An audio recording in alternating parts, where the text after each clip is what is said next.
बांग्लादेश की पूर्व प्रधानमंत्री शेख हसीना को बांग्लादेश की कोर्ट ने दोषी ठहराया है। बांग्लादेश के इंटरनेशनल क्राइम्स ट्रिब्यूनल ने शेख हसीना को मानवता के खिलाफ अपराध का दोषी माना। शेख हसीना 3 आरोपों में दोषी करार दी गई और कोर्ट ने शेख हसीना को मानवता के खिलाफ अपराध का दोषी ठहराया। महीनों तक चले मुकदमे के बाद उन्हें पिछले साल छात्रों के आंदोलन के खिलाफ घातक कार्रवाई का आदेश देने का दोषी पाया गया। शेख हसीना मामले में 453 पन्नों का फैसला 6 भाग में है। कोर्ट के मुताबिक शेख हसीना ने मानवता के खिलाफ अपराध किया है। फैसले को सुनने के लिए बड़ी संख्या में वकील और दूसरे लोग भी कोर्ट में मौजूद हैं। पूर्व गृह मंत्री असदुज्जमान खान कमाल और पूर्व आईजी को भी इस मामले में मौत की सजा सुनाई गई है।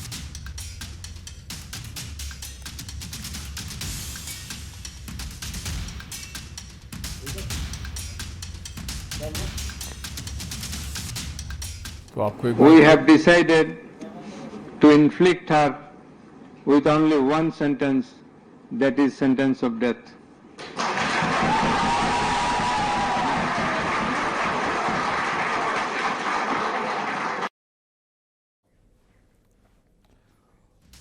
और दिल्ली बम धमाका मामले की जांच अब बेहद अहम मोड़ पर है, क्योंकि आरोपी आमिर रशीद जो पेशे से प्लम्बर था, उसके रोल को एजेंसियां बहुत बड़ा मान रही हैं। और इसी वजह से अदालत ने आमिर को 10 दिन की रिमांड पर भेज दिया है। इन 10 दिनों में एनआईए उसे उसके पुलवामा के घर हरियाणा के मेवात, जहां पर 2900 किलो अमोनियम नाइट्रेट बरामद हुआ था, वहां पर लेकर जा सकती है। इसके अलावा एनआईए फरीदाबाद के अल फलाह यूनिवर्सिटी, यूपी के सहारनपुर, लाल किला यहां ब्लास्ट हुआ था, वहां ले जा सकती है। आमिर को उन डॉक्टर्स के साथ अपने आमने सामने बैठाकर भी पूछताछ की जा सकती है। तो एक बार फिर बता दें आपको, दिल्ली बम धमाका मामले में दरअसल आरोपी आमिर रशीद जो कि पेशे से प्लम्बर था, उसके रोल को एजेंसियां बेहद बड़ा मानकर चल रही हैं और इसी वजह से अदालत ने आमिर को 10 दिन की एनआईए रिमांड पर भी भेज दिया है। और इन 10 दिनों में एनआईए उसे न केवल पुलवामा के घर हरियाणा के मेवात, जहां से 29 किलो अमोनियम नाइट्रेट बरामद हुआ था, यहां पर लेकर जा सकती है। तो दिल्ली में लाल किला ब्लास्ट की जांच में अब तक का सबसे बड़ा खुलासा हुआ है। सुरक्षा एजेंसियों के पुख्ता सूत्रों ने बताया कि जैश का आतंकी उमर मोहम्मद एक शू बॉम्बर हो सकता है। जांच टीम को उसकी i20 कार के राइट फ्रंट टायर और ड्राइविंग सीट के नीचे से एक जूता बरामद हुआ, जिसमें एक मेटल जैसा सब्सटेंस भी मिला है। शुरुआती जांच में शक है कि इसी सब्सटेंस से ब्लास्ट को अंजाम दिया गया। ब्लास्ट स्पॉट, टायर और बरामद शूज तीनों जगह से अमोनियम नाइट्रेट TATP यानी कि ट्राई एसीटोन ट्राई पैर ऑक्साइड मिलना बड़े पैमाने पर साजिश की तरफ इशारा करता है।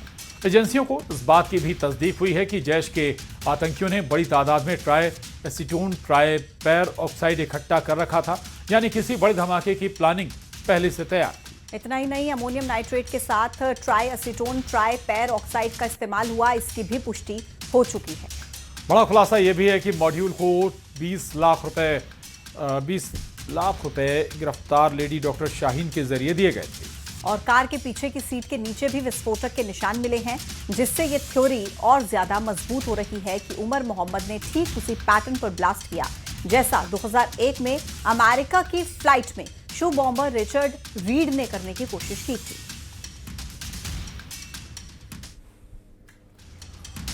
और अल फलाह इन्वेस्टमेंट मामले में महू से बड़ी खबर है, जहां अल फहद सिमकॉम नाम से एक कंपनी शुरू हुई थी। महू में हमूद सिद्दीकी ने कंपनी की शुरुआत की। साल 2000 में फ्रॉड की 3 FIR दर्ज हुई थी, जिसके बाद हमूद पर 10,000 का इनाम घोषित हुआ था। हमूद सिद्दीकी अल फलाह यूनिवर्सिटी के चेयरमैन का भाई है और फ्रॉड करने के बाद हमूद परिवार के संपर्क में भी नहीं था। हैदराबाद में इन्वेस्टमेंट कंपनी चला रहा था।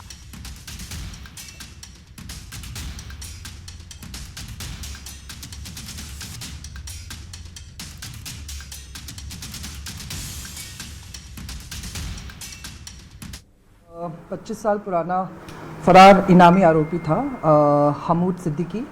इसको हमारी टीम ने हैदराबाद से पकड़ाया है।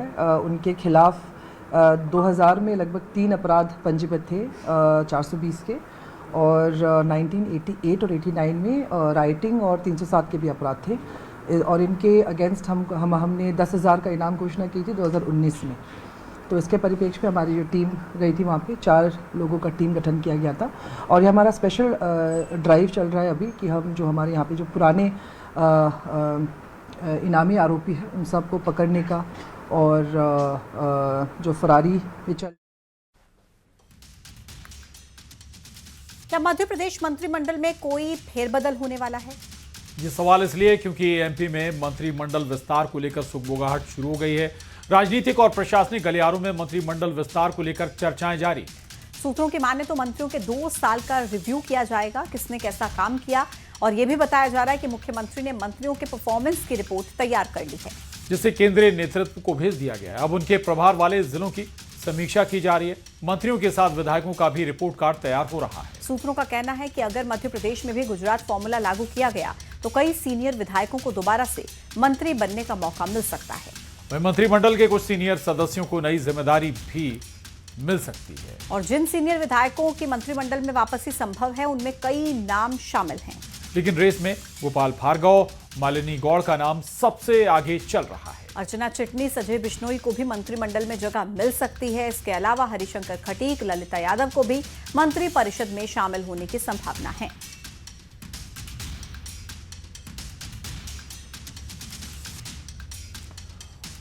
और अब सवाल ये आता है कि मोहन कैबिनेट का विस्तार क्या गुजरात मॉडल पर होगा? हालांकि इसकी संभावना है, हो सकता है कि कुछ मंत्रियों को हटा भी दिया जाए या फिर कुछ नए मंत्री भी बनाए जा सकते हैं, क्योंकि अभी मंत्री परिषद में कुछ पद खाली हैं। लेकिन सबसे पहले हम आपको बताते हैं मोहन मंत्रिमंडल की मौजूदा स्थिति क्या है। इस वक्त मोहन कैबिनेट में CM, deputy CM Jagdish Devda, deputy CM Rajendra Shukla हैं और इसके अलावा 18 कैबिनेट मंत्री हैं। कैबिनेट मंत्री के अलावा 6 राज्य मंत्री स्वतंत्र प्रभार हैं। इसके अलावा 7 राज्य मंत्री शामिल हैं, यानी मंत्री परिषद में अभी कुल 31 सदस्य हैं, जबकि कुल पदों की संख्या 35 हो सकती है, यानी अभी 4 मंत्रियों के पद खाली हैं। ऐसे में सीएम डॉक्टर मोहन यादव अपनी मंत्री परिषद की संख्या 35 तक कर सकते हैं, या फिर कुछ मंत्रियों को हटाकर उनको भी संगठन में भेजा जा सकता है और उनकी जगह पर सीनियर विधायकों को मंत्री बनाया जा सकता है।